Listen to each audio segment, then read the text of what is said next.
Serial ये रिश्ता क्या कहलाता है में अबीरा रूही से माफ़ी मांगती हुई नजर आएगी।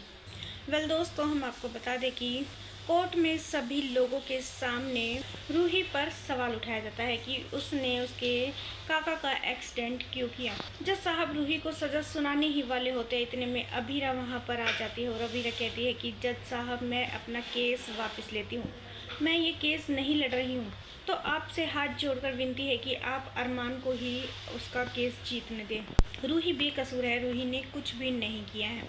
अबीरा के कहने से रूही पूरे कोर्ट के सामने बेगुनाह साबित हो जाती है और अबीरा रूही से माफ़ी मांगती है। रूही, मुझे माफ़ कर दो, मैं गलत थी और तुम सही थी, तुमने किसी का भी एक्सीडेंट नहीं किया है। वो तो काका अचानक से ही तुम्हारी गाड़ी के सामने आए थे, तुमने जानबूझकर कुछ भी नहीं किया है। मुझे देर से ही सही लेकिन समझ में आ गया है कि तुम बेकसूर हो, बेगुनाह हो।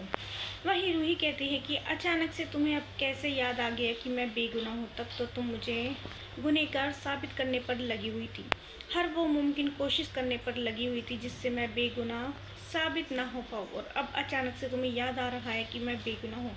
अबीरा, ज़रूर इसके पीछे तुम्हारी कोई बहुत बड़ी चाल है।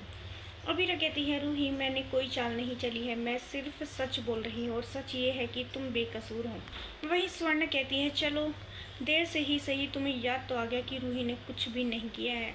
अब ये केस यहीं ख़त्म हो चुका है, मेहरबानी करके अब हमसे और हमारी रूही से जितना दूर हो सके उतना ही दूर रहना, वरना अच्छा नहीं होगा। अबीरा वहीं अरमान कहता है, अबीरा को रूही की ज़िंदगी में टांग अड़ाने का शौक़ नहीं है, वो तो किस्मत ने अबीरा और मुझे आमने सामने लाकर खड़ा कर दिया कोर्ट में।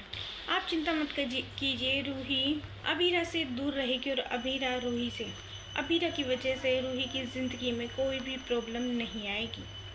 वेल दोस्तों, सीरियल मैच ट्विस्ट को लेकर आप कितने एक्साइटेड हैं, हमें अपनी राय कमेंट्स में ज़रूर बताइएगा। और नहीं किया है चैनल को सब्सक्राइब तो जल्दी से कर ले, जिससे सीरियल से जुड़ी सारी अपडेट हम आप तक लेकर पहुँचे सबसे पहले।